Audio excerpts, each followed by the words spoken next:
बिस्मिल्लाहिर्रहमानिर्रहीम। अस्सलामु अलैकुम वरहमतुल्लाहि वबरकातुहू। आज का हमारा नाज़रीन मौजू है सूद की हुर्मत, मुआशी तबाही। इस पे हम ज़िक्र करेंगे और हदीस मुबारक में इसके बारे में जानने की कोशिश करेंगे। सूद एक ऐसा नासूर है जो ना सिर्फ फ़र्द की ज़िंदगी बल्कि पूरे मुआशरे और मईशत को तबाह कर देता है। इस्लाम में सूद की हुर्मत इंतहाई सख्त अंदाज में बयान की गई है, हत्ता कि इसे बड़े कबीरा गुनाहों में शुमार किया गया है।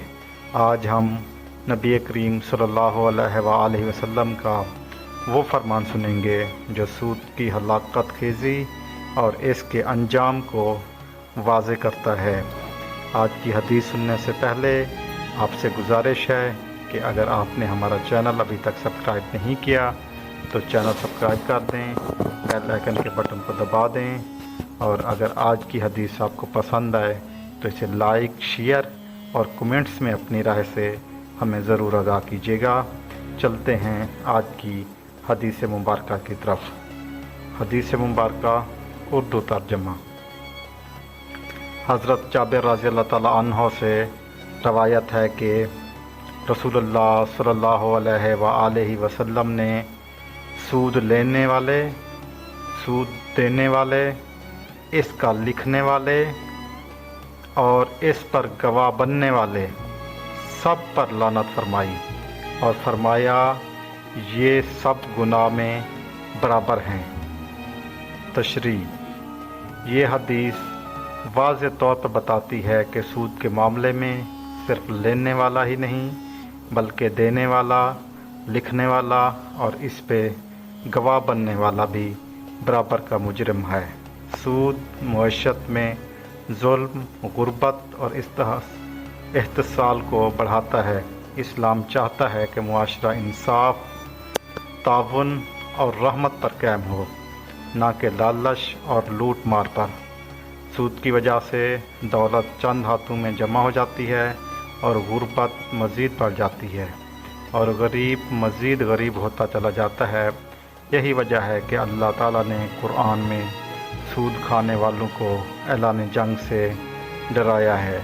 एक मुसलमान को हर सूरत में सूदी लेन देन से बचना चाहिए और हलाल कारोबार और तिजारत को इख्तियार करना चाहिए। तो नाज़रीन, अक्सर लोग ये सवाल करते हैं कि जो लोग बैंक के अंदर जॉब करते हैं क्या उनका रिज़्क हलाल है या हराम है। तो इस हदीस से ये मैं अपनी तरफ से तो ये कोई कर नहीं रहा और ना ही मैं कोई अपनी तरफ से फतवा दे रहा हूँ और ना ही कुछ कह रहा हूँ, बल्कि इस हदीस की रोशनी में आप देखें तो आप बाकी खुद समझदार हैं, आप खुद समझ जाएं। मैं एक बार दोबारा आपको ये तर्जमा पढ़ के सुना देता हूँ। हज़रत जाबिर रज़ी अल्लाह तआला अन्हु से रवायत है कि रसूलुल्लाह सल्लल्लाहु अलैहि वसल्लम ने सूद लेने वाले, सूद देने वाले, इसका लिखने वाले और इस पर गवाह बनने वाले सब पर लानत फरमाई और फरमाया ये सब गुनाह में बराबर के शरीक हैं। जनाब, इसमें लिखने वाला भी, इसमें गवाह बनने वाला भी, इसमें लेने वाला भी, इसमें देने वाला भी। आप भाई देने वाले तो नहीं हैं, देने वाली तो आपकी कंपनी है, आपकी बैंक है, आप लिखने वाले तो हैं। तो बाकी अल्लाह ताला मुझे और आपको सूद से बचाए। सूद मुआशरे को तबाह कर देता है, हमें खुद इससे बचना है। आजकल मुख्तलिफ़ नाम दे के सूद के काम को, कारोबार को लोगों ने चला रखा है और कुछ उलमा हज़रात ने, अब क्या कहें, हम इस पे फतवे भी दे रखे हैं। बस अल्लाह ताला मुझे और आपको सही रास्ता दिखाए। हमारा मकसद किसी की दिल आज़ारी करना हरगिज़ नहीं है, किसी को हम बुरा भला हरगिज़ नहीं कहेंगे।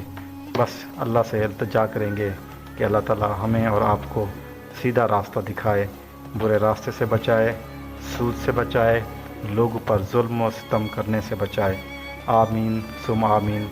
नाज़रीन, आपने और हमने सब ने कोशिश करनी है कि अल्लाह ताला हमें ऐसे ज़राए से रिज़्क़ दे जो पाक और साफ़ और शफाफ हो। ایسے ذرائع جو مبہم ہیں یا جن کے کرنے کے بارے میں کوئی چیزیں واضح نہیں ہیں تو ہمیں کوشش کرنی چاہیے کہ ہم ان سے پرہیز کریں۔ جزاک اللہ حافظ۔ ایک بار پھر آپ سے ریکویسٹ ہے کہ اگر آپ نے ہمارا چینل ابھی تک سبسکرائب نہیں کیا تو چینل سبسکرائب کر دیں، بیل آئیکن کے بٹن کو دبا دیں اور ویڈیو کو لائک کرنا ہرگز نہ بھولیے گا، اور کمنٹس میں اپنی اصلاح اپنی رائے سے ہمیں ضرور آگاہ کریں، اور اپنی رائے سے ہمیں آگاہ بھی کریں کہ آپ اس موضوع پر کیا تبصرہ کرنا چاہتے ہیں اور آپ کے کیا خیالات ہیں۔ کمنٹس میں ضرور اپنے خیالات کا اظہار کریں۔ جزاک اللہ، اللہ حافظ۔